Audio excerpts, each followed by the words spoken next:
Why does baby poop stain? Why didn't nobody say that? I thought it was just poop. Now it's getting on stuff and it's not coming out the stuff.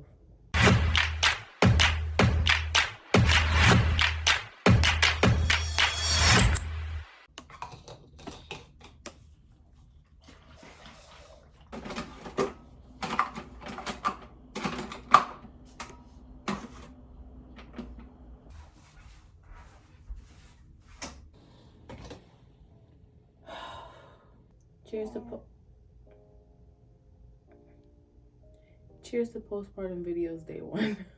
It's been recommended to me even back when I was still pregnant that I should journal my feelings and write things down as they come up so I can remember these times and have a safe place to put them. And I feel like I had a really smooth pregnancy, so I wasn't super motivated to journal, which now looking back, I'm like, I should have documented how smooth it was, because that's not the standard. But now that I'm in postpartum and I'm having all the feelings and don't know what to do with them, I'm like, maybe I should video diary it. So I am 6 weeks postpartum as of 2 days ago, 2025. Wow, I hit my 6 weeks on the last day of 2025. Wow, romantic. I had a baby girl, if you can't tell by all of the pink, the Pepto-Bismol baby. It's my husband and I's first baby. We've been married for 7 years. It's gonna be 8 years in February. 8 years, but you look so young. When did you guys get married? I'll tell you. We got married when I was 20 and he was 21. So we got married super young. We were children. But it worked out well. I wouldn't change it. A lot of growing, a lot of learning, a lot of shifting, a lot of readjusting, rearranging, but we made it work. Super blessed that we have a big village. Like, we have family super close by. They're in the same house as us. So if I need a nap, I might have like 3 people that I can call. Like, all right, somebody can get the baby. There's milk, there's diapers, there's wipes. That's been really helpful. I think that's been a big part of what is making this transition as smooth as it can be. Why do I feel like I want to cry already? Yeah, I feel like no matter the amount of support you have transitioning into parenthood and learning to trust your instincts and learning how to take care of another person in a way that you've never had to before. I mean, like, obviously, you know, you there's like family members you can take care of and friends, and, you know, it's a whole thing. But to be solely reliant upon this little human, it's like, hey, you don't get it together, it's gonna go south really quickly. I guess the best way is to describe it as like feeling the responsibility settle in. And I guess that can kind of be the downside of a village. Because in the beginning, after I gave birth, I spiked a fever during my labor, and I had to we had to be separated for the first 24 hours. So she was in the NICU, and 24 hours turned to 5 days. They were like worried about her breathing and some of her levels and stuff. So they're like, she's already here, let's keep her as a precaution. So I think already off to a rough start, the fact that we had a NICU stay. I can do a whole labor and NICU stay rundown, but that's not what we're here for. We're here for me and my postpartum. Just kidding, but kind of not really. So because we were separated when she first got here for almost a week, I felt like in the beginning it was super hard to feel like it was my baby. I feel like even now I still feel like I gotta take real good care of this baby, because when her mother comes back, I want to be able to give her a good report. So she still doesn't feel like mine, but more so especially when she first got here. And having the village, I was able to, thankfully when my milk came in, I was like pumping and had enough, so she was feeding. So I was able to hand her off with bottles of milk, and I was outside. Like, we came home after the 5-day stay.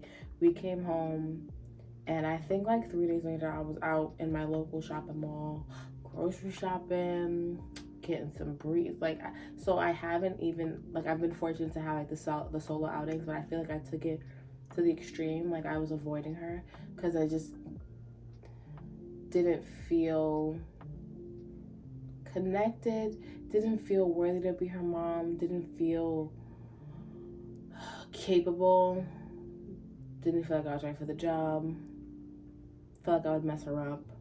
So for like 1,000 reasons, I was just not connecting with her. Like, obviously, she slept with us.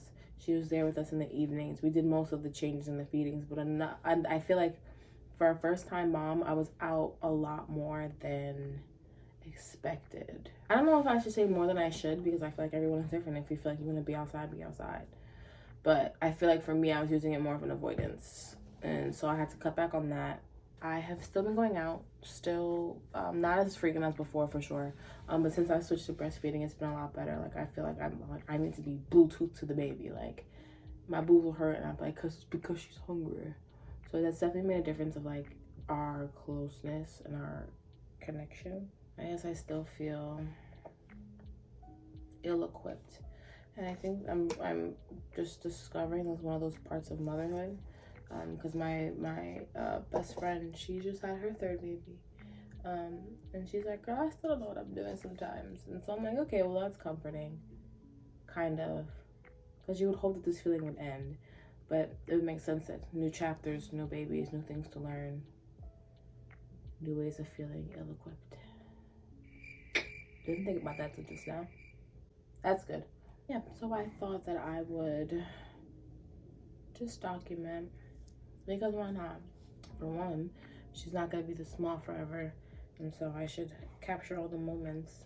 But I feel like for me, it's an important place for me to put my feelings.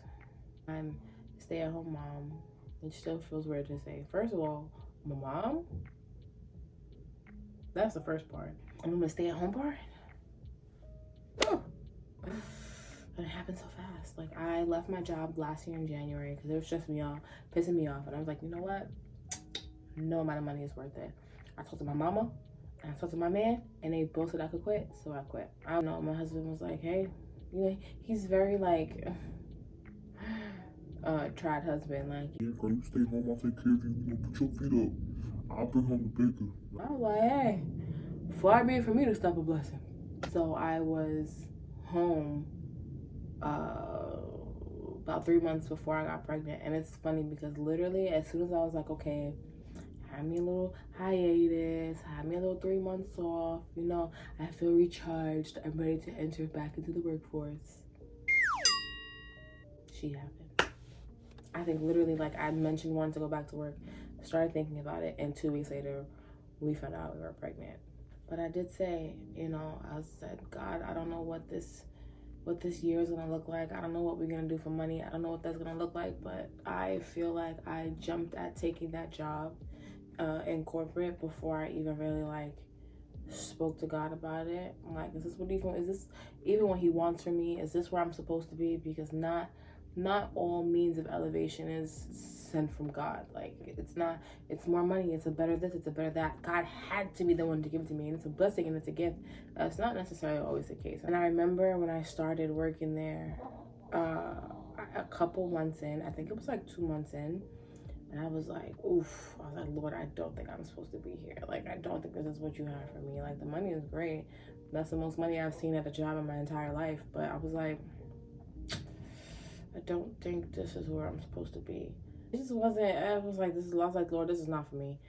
And I feel like after it came back up in November, everything like kind of spiraled from there. Like, started getting in trouble over nonsense, having issues with coworkers, having issues with my boss. Like, it was just back to back to back to back to back. I'm like, I felt like it was like the Lord said, okay, I'll put the thought on your heart again. It's either you're gonna leave or I'm gonna push you out. And now I have these feelings of, yeah, of missing being in the workforce, not used to being home for so long, not being able to move for so long. Because although I had a great pregnancy, I was still pregnant. So there's a lot that I couldn't do. And I don't think I've ever, one, appreciated my body more. Two, I've never lost that mobility in any type of other capacity in my life. So that was, I'm home, can't really do much. I'm home, I'm not working, I'm home. But like I said, still super grateful because I was able to sit on my behind the entire pregnancy. I laid around, I slept when I wanted to, I ate when I wanted to. I'm super grateful for that. I know that's not the standard, and that's not like the usual. Yeah, so I guess battling those feelings of being home, being unemployed, taking care of a baby, feeling like I can't take care of the baby. Not because I don't think I'm capable, I just feel like out of my depth. And as much as she's mine, and there are certain aspects where I have maternal instincts, I still feel the general opinion is, don't know what I'm doing, but I'm doing it. But she's alive and she's gaining weight. And that's all that matters right now. Yeah. I guess this is day one of me acknowledging that I probably should have a place to put my feelings. It's worth it though. All the feelings and the uncertainty and the doubt and the fear and the anxiety and the anger and the rage and the confusion and the tiredness and the overwhelming feelings. I was gonna say despair, but that feels a tad dramatic. Let's leave despair on the table. Moments like this when she's sleeping peacefully, it makes it worth it. Yeah. So yeah, I guess that concludes day one. I was thinking about it for a while and I was worried about the aesthetics and like, oh, well, my hair's not done and I have 3 lashes hanging on my right eye and seeing some of the stuff that people do and they're getting numbers. Okay, I said, you know what, I don't got nothing to worry about. So yes, there's blankets and wipes and a bassinet filled with clothes and not the baby, because apparently that's how that goes too. But here we are with our cold coffee and our sleeping baby. This will probably be the views for a while because she does not like to be put down. And I understand, because you've been in the womb for like 10 months, because she went all the way to the end, baby. She 39 weeks and 4 days. Okay, she was holding on for dear life. So I get it, girl.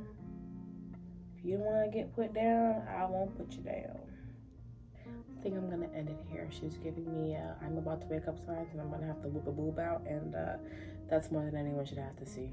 But yeah, thank you for watching my day one. It has been absolutely all over the place, as it will be most days. So if you're looking for clear, cohesive thoughts, I'm not your gal. But it's been great. It's been great getting it off my chest, getting it out. I know I'm not smiling. I know I'm saying it's great with like a very kind of face, but it has been great. It's been nice to vocalize it, and not to a person where they're gonna be like, it's normal, that's just a part of it, you're gonna get used to it, that's motherhood, blah, blah, blah, blah. But yeah, appreciate you being here. Can't wait for day two. Will we do it every day? Will it just be day two whenever I pick up the camera again? Who knows? So to my mothers, to my non-mothers, anyone in the trenches, near the trenches, or about to be in the trenches, cheers to day one of the Postpartum Diaries. I gotta smile. I'm not angry. I feel like I'm in a fairly good mood today. Cheers! Don't wake up, don't wake up, don't wake up, don't wake up, don't wake up.